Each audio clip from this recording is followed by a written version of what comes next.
All right, let's get right into this. We're going to break down a pretty consequential 28-point plan for Ukraine, and we're drawing on analysis from historian Heather Cox Richardson. And you'll see, this is a proposal that could really reshape not just one country, but maybe the entire global order. And just listen to that.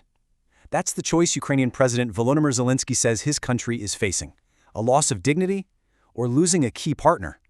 I mean, it's a stark, almost impossible decision, and it perfectly frames the incredible stakes of the plan we're about to unpack. Now, that word he used, dignity, he didn't just pull that out of a hat.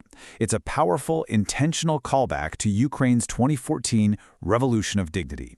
That was the moment the country really made a decisive turn away from Russian influence and toward Europe.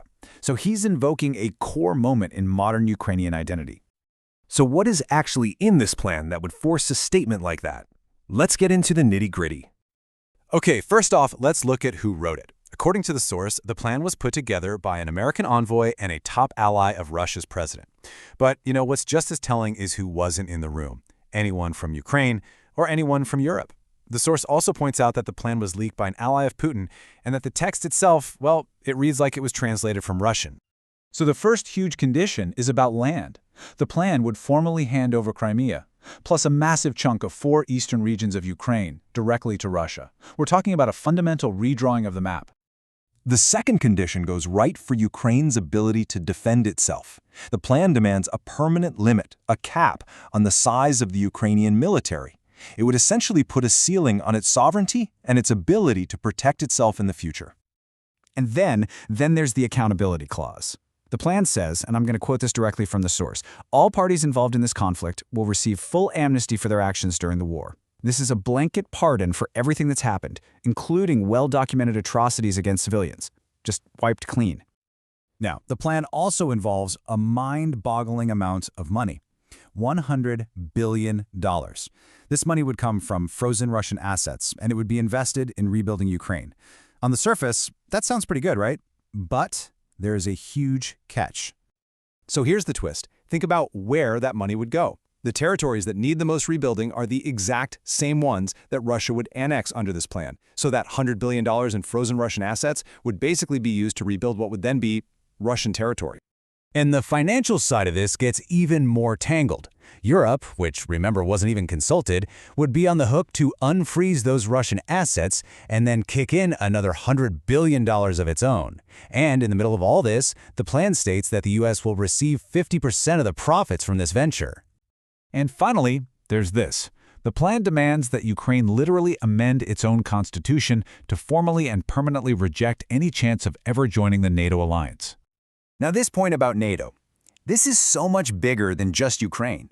This one clause strikes right at the heart of the entire security structure that has shaped the Western world for the last 75 years.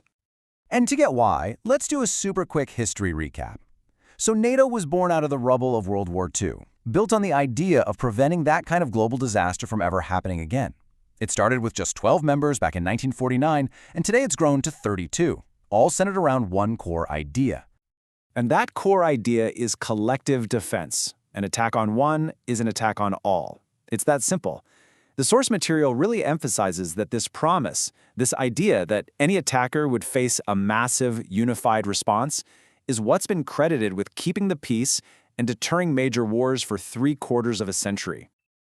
And that is exactly why this NATO clause is such a bombshell. The source points out that weakening NATO, and specifically separating the United States from the alliance, has been a major strategic goal for Russia's president for a very long time, and this plan seems to walk right toward that goal. But here's the question: is this idea really all that new? The source suggests that if you look back, you can see some pretty clear historical echoes. For instance, a report from the Republican-led Senate Intelligence Committee described a similar idea being kicked around back in 2016. It was called the Mariupol Plan. The goal was to create a so-called autonomous republic in Ukraine's industrial east, which would have effectively given Russia control through a backdoor. And according to that report, work on that idea continued for years.